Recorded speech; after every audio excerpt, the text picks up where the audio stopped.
শহরে ফের ভয়াবহ আগুন।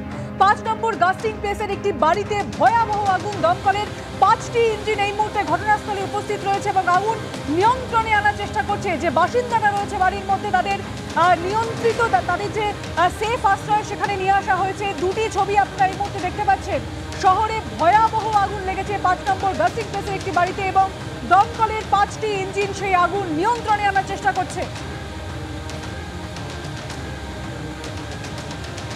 স্থানীয়রা যেমনটা জানালেন যে ভোর 3:30 নাগাদ তারা এই আগুন দেখতে পান এবং 4 তলার যে ভবন তা পুরোটাই আগুনের গ্রাসে চলে এসেছে বলে আমাদের প্রতিনিধি জানাচ্ছিলেন।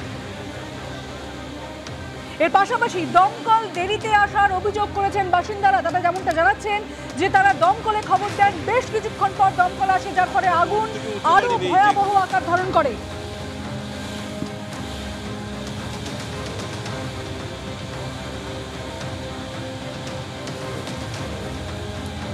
5 নম্বর গাস্টিং প্লেসের একটি বাড়িতে ভয়াবহ আগুন। 5টি দমকলের ইঞ্জিন আগুন নিয়ন্ত্রণে আনার চেষ্টা করছে। আমরা এই মুহূর্তে সরাসরি চলে যাব আমাদের প্রতিনিধি সত্যজিৎ বৈদ্যর কাছে। সত্যজিৎ, এই মুহূর্তে কি পরিস্থিতি? দেখো সুচিস্মিতা, তোমাকে এই মুহূর্তে পরিস্থিতি দেখাবো এবং তার আগে বলে রাখি যে এইখানে এই যে ভবনটা তুমি দেখতে পাচ্ছ, এই ভবনে কিন্তু এই বিল্ডিংয়ে প্রায় 25টা, অন্তত 25টা পরিবার থাকতো এবং তুমি বুঝতে পারছো যে এতগুলো পরিবারের কতজন সদস্য, তাদেরকে কিন্তু ভোর রাতে নিরাপদে সরিয়ে নিয়ে যাওয়া সম্ভব হয়েছে। কিন্তু এই সমস্ত কাজ কিন্তু যারা স্থানীয় বাসিন্দারা তারা কিন্তু করেছেন, কিন্তু দমকলের পক্ষ থেকে এখনো পর্যন্ত আগুন নেভানোর কাজ পুরোপুরি সমাপ্ত করা সম্ভব হয়নি এবং উল্টে যত সময় গড়াচ্ছে তত কিন্তু পাল্লা দিয়ে বাড়ছে আগুন।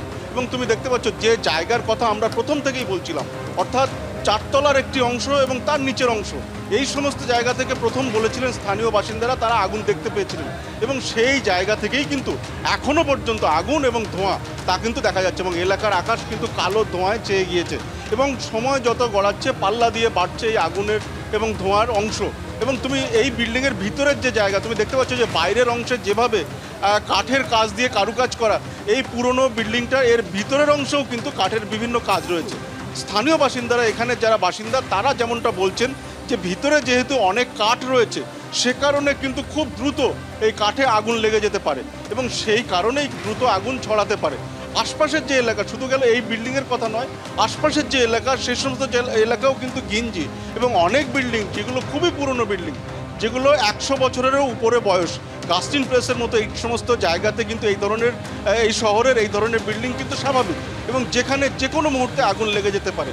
শুধুমাত্র আগুন লাগা থেকেই যে বিপদ হবে তা নয়, এখানকার বাসিন্দারা বলছেন যেভাবে তারা বিস্ফোরণের আওয়াজ পাচ্ছেন, শুধু গ্যাস সিলিন্ডার নয়, এখানে যে সমস্ত ভিতরের দেয়ালের অংশ তা কিন্তু ভেঙে পড়ছে একের পর এক এবং যে কারণে এই বিল্ডিং যে কোনো সময় ভেঙে পড়তে পারে বলে স্থানীয় বাসিন্দাদের আশঙ্কা এবং সেই থেকেই এই দুর্ঘটনার আশঙ্কা। সে কারণেই কিন্তু স্থানীয় বাসিন্দারা তারা কিন্তু বাইরে বেরিয়ে পড়েছেন, অনেকেই দমকলের সঙ্গে হাতে হাত লাগিয়ে কাজ করছেন। এরকম একটা বিল্ডিং ভেঙে পড়লে কি হতে পারে তুমি দেখতে পাচ্ছ যে আশপাশের যে সমস্ত বিল্ডিং রয়েছে সমস্তটাই খুবই ঐতিহ্যশালী বিল্ডিং। শান্তনু দত্তকে দেখাতে বলবো যে এখানে যেমন পুরনো কলকাতার ঐতিহ্যশালী বিল্ডিং রয়েছে, তেমনি এর পাশেই কিন্তু আকাশবাণী ভবনের পুরনো অফিস ছিল এবং এই সমস্ত জায়গাতে বড় কোনো বিপদ ঘটে যেতে পারে, যে কারণে ভোররাত থেকেই কিন্তু স্থানীয় বাসিন্দারা তারা কিন্তু বেরিয়ে পড়েছেন। অনেকেই দমকল কর্মীদের সঙ্গে হাতে হাত লাগিয়ে কাজ করছেন। আমি স্থানীয় বাসিন্দাদের সঙ্গে কথা বলবো, ঠিক কি দেখলেন যখন আগুন ছড়িয়ে পড়ে, তখন কোত্থেকে আগুন ছড়িয়েছিল এবং কি? সেকেন্ড ফ্লোরে এটা এসিতে আগুন লেগেছে, এসিতে আগুন লেগে তারপরে সব তো কাঠের সিঁড়ি আছে, কাঠের সব প্লাইবোর্ডের সব কাজ আছে, ওইটা ধরে তারপরে আস্তে আস্তে একটা আওয়াজ হলো। এবারও সিলিন্ডার বাস করেছে না এসি বাস করেছে এটা বোঝা গেল না এখনো। যখন যে জায়গা থেকে প্রথম আগুন দেখতে পান সেটা কি কোনো অফিস ছিল? সেটা কি কোনো অফিস? হ্যাঁ অফিস, তো কালাম বলে অ্যাডভোকেট উনি, অ্যাডভোকেট না ক্লিয়ার এজেন্ট আছেন, হ্যাঁ ক্লিয়ার এজেন্ট, ওই যে কাস্টমার মাল সব ক্লিয়ার করে সব ওই এজেন্ট আছেন। এবারে স্থানীয় বাসিন্দাদের একটা ক্ষোভ রয়েছে দমকলের বিরুদ্ধে, দমকল আসতে দেরি করেছে যে কারণে আগুন খুব দ্রুত ছড়িয়ে পড়েছে এমনটাই অভিযোগ। কখন আগুন লাগতে দেখে? 5টার আগেই লেগেছে।